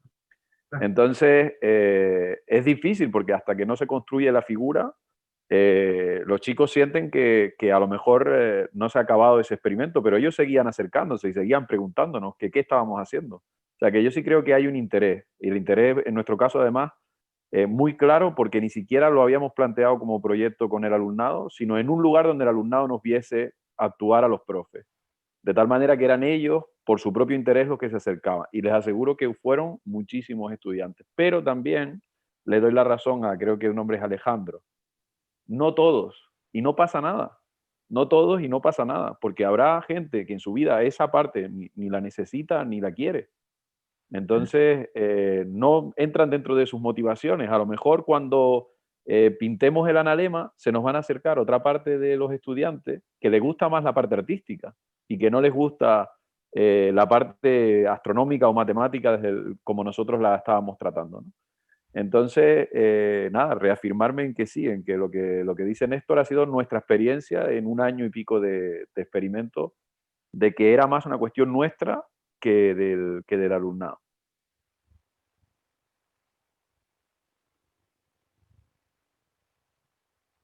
Yo me sumo, si puedo, con lo que Néstor dijo, que si uno, digamos, tiene ese entusiasmo, esa motivación como docente, puede utilizar estos dispositivos. Claudia, tenés para hacer Perdón, ¿tenés 2 dispositivos abiertos o está tu parlante? Porque tenemos eco. No. Bueno. Hay un eco bárbaro. No hay problema, lo escribo en el chat si hace mucho eco. No, ahora está bien. No, yo no cambié nada, a lo mejor algún micrófono por allí abierto, viste que se hace eco. No, yo me sumo a esto que decía Néstor, que por allí son los docentes los que pienso que tal vez desde el desconocimiento no apuestan a dar este tipo de proyectos a largo plazo, con instrumentos, la verdad, que tan sencillos, que pueden hacer estudios tan importantes, en especial aquellos que están en la formación docente, insistir con este tipo de aplicaciones, para que el docente que está en el aula con los niños, o con los más grandes, como dijo Néstor, en todas las edades, aplicar este tipo de enseñanza, y a lo mejor el que está en la formación, apoyarlos, hacer un apoyo, un seguimiento al docente que está en el aula, para que ellos también se animen, porque no vamos a seguir criticando el sistema, pero también muchos de los que están frente a las aulas, como desconocen los temas, entonces es una enseñanza de un picoteo de una cosa, de la otra, y van saltando de un tema a otro. Y esos proyectos a largo plazo son tan interesantes y tan productivos, muchas veces no se llevan adelante, yo creo por eso, muchas veces por el temor al docente que está dando, que le parece que no tiene el conocimiento para avanzar y seguir con eso, y que tendría que dar otras cosas y muchas otras cosas más. Y no es así, a lo mejor un único proyecto importante a lo largo de todo el año va a enseñar muchísimo más, y los estudiantes que siempre se motivan, porque al estudiante le encanta y la astronomía siempre apasiona. Lo que tenemos que tratar es que sea el docente que los está acompañando, que les está enseñando, que sea el apasionado para contagiarlos a ellos. Bueno, era mi aporte. Muy bien, gracias. Hola. Ligia. Hola. ¿Me escucha? Les habla Ligia de Nicaragua. Hola Rosa, Beatriz y a todos. Les quiero contar mi experiencia aquí en Nicaragua. Cuando Rosa nos visitó en el 2007, posteriormente con los cursos NACE del 2010, la enseñanza de la astronomía en Nicaragua era pobre, 2 páginas, así como comenta Rosa, 2 páginas del sistema solar, del universo, pero posteriormente vinieron, con la llegada de Rosa, vinieron profesores del Ministerio de Educación, y años posteriores modificaron el programa. Y en un estudio que hice de mi tesis doctoral, cómo iban los avances de los cursos NACE, y me di cuenta de que en los programas de educación del Ministerio de Educación, tanto desde primaria hasta secundaria, fueron modificados, adaptándolos con los temas de los cursos NACE. Entonces, involucrar al Ministerio de Educación sería bueno, y enseñarle a los maestros, y los maestros mismos los que modifican los programas de primaria, secundaria, fueron modificados. Entonces, trajo algo fructífero los cursos NACE, la llegada de Rosa, Beatriz, Ricardo, y actualmente los maestros quieren más temas, quedan inspirados, emocionados, que quieren más temas. Tal vez nos comparte los temas de Néstor, Nicoleta, porque ellos quieren más cosas, y repiten los cursos NACE. Y para el 2020 lo estamos planeando, programando hacer para enero del 2021. Entonces, ahora mi pregunta es si me puedes enviar algún o los temas o la bibliografía, tanto de los temas o de las experiencias vividas por Néstor, Coleta. Lo estuve buscando ahorita en la web y solo algo así como el curso NACE. Yo les escribí ahí en el chat mi dirección de correo electrónico. La diferencia fundamental, yo puedo ofrecerles materiales o artículos de investigación publicados y las revistas, pero no tengo estructurado un curso al estilo de NACE. O sea que son complementarias. O sea, ustedes pueden, bueno, la página de NACE es pública y ahí está todo. Y después, si ustedes, vos, Licia, en particular, si escriben con algún tema en particular, les puedo mandar lo que tenga. De todos modos, la idea de este workshop, y por supuesto del simposio, pero del workshop en particular, es establecer un vínculo para que en algún momento sigamos conectados, y el solo hecho de conversar, el solo hecho de mandarnos correos o, no sé, hacer un Zoom, ojalá que cada vez menos usemos el Zoom, pero por lo menos va a ser difícil viajar a Nicaragua o que, no sé, alguien venga a Esquel, pero por lo menos podemos conectarnos. La idea es saber que podemos conectarnos y que si nos motiva discutir estos temas de enseñanza de la astronomía, de didáctica de la astronomía, tenemos puertas abiertas. Simplemente, o sea, como dijo Nicoleta, las mejores construcciones que hacemos surgen de la práctica docente. O sea, pongámonos a hacer cosas, se nos van a ocurrir preguntas, y en el proceso de responderlas vamos a crear o a comunicarnos con otros o a usar los desarrollos de otra gente. Y nosotros está todo disponible, así que estemos en contacto. O sea, estamos acá en estos cuadraditos negros, un montón de gente de muchos lugares que quizás no nos hubiéramos conocido de otra manera. Algo de bueno trajo la globalización tecnológica, ¿no? Lástima que fue a costa de la pandemia, pero sabemos que se puede. Entonces, y sabemos que cada uno en su lugar puede hacer cosas muy ricas. Los proyectos que les conté, los primeros proyectos, no había celulares. No es que no teníamos WhatsApp, no había celulares. Así que se pueden hacer cosas con paciencia y con tiempo, pero se puede. Y ahora que estamos todos interconectados, mucho más. O sea, pretextos de que no podemos conectarnos no hay.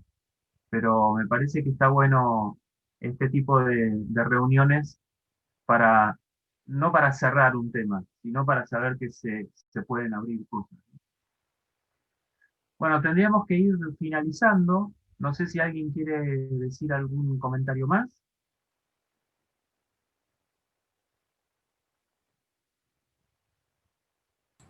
Hay una pregunta ahí en el chat que viene desde YouTube. Sí, Mariana, más allá de las eventuales limitaciones marcadas en la formación, se necesita una adecuación curricular sostenida en mediano o largo plazo que sostenga y fortalezca iniciativas individuales. Y no sé si llego a entender, pero me parece que está claro que debemos trabajar sobre el sistema educativo formal. También es cierto que hay que hacer muchas más cosas extracurriculares, que no son divulgación, son educación, investigación en educación en astronomía, que pueden ser no formales. No es que la didáctica de la astronomía está anclada al sistema formal, no es cierto. O sea, y no es cierto que si yo hago una actividad con adolescentes extracurricular, eso es divulgación. No es cierto. O sea, podemos hacer enseñanza de la astronomía, investigación en enseñanza de la astronomía, adentro de la escuela y fuera de la escuela. Bueno, eso hay que hacerlo. Pero sí, es cierto que hay que trabajar más sobre el sistema formal. Por ejemplo, acá en las charlas que tuvimos en el simposio, nos presentaron a la recién nacida Oficina de la Astronomía en la Educación, y se supone que uno de los objetivos que tiene es trabajar con los sistemas formales, principalmente primero y secundario, de todos los países. Bueno, hay que ponerse a trabajar. Lo que pasa es que ahí, en lo que a mí respecta, hay que tener muy claro que quienes deciden o quienes deberían marcar la agenda de qué se necesita en el secundario de mi país somos nosotros y no la oficina central de la IAU. O sea, en eso Guillermo dijo claramente que las realidades son totalmente diversas, así que podemos tener lineamientos generales o intenciones generales, pero los que nos tenemos que poner a trabajar en cada país, en cada lugar, somos nosotros que no solo que conocemos el lugar, la idiosincrasia del país, los intereses de nuestro pueblo, sino que sabemos que astronomía, la enseñanza de la astronomía se hace diferente en distintos lugares. Entonces eso creo que hay que ponerlo en valor. Y después ponernos a conversar, porque podemos conversar desde puntos distintos. Fíjense los trabajos que se han presentado en el simposio. Hay cosas que yo acá en Esquel jamás podría hacer. Y creo que pasa lo mismo en algunos lugares de ustedes. El tema es que en algunos casos tampoco me interesa hacerlo. Entonces, podemos conversar aún desde que hacemos cosas diferentes, con intereses diferentes. Sí, claro. Pero no hay un único diseño curricular para todos los países de todo el mundo. No debe haberlo. Pero entonces los que estamos en cada lugar tenemos que ponernos a trabajar.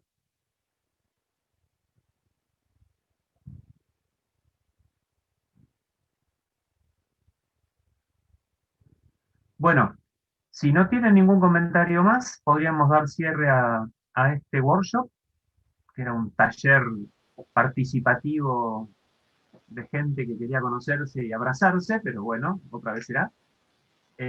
Yo les agradezco muchísimo que hayan estado en el workshop, que hayan estado participando en esta actividad. Me parece un milagro que en todo este lío hayamos logrado hacer el simposio y que nos haya convocado la enseñanza de la astronomía a este nivel para conversar entre colegas y muchos amigos. Así que bueno, eso les agradezco, estamos en contacto.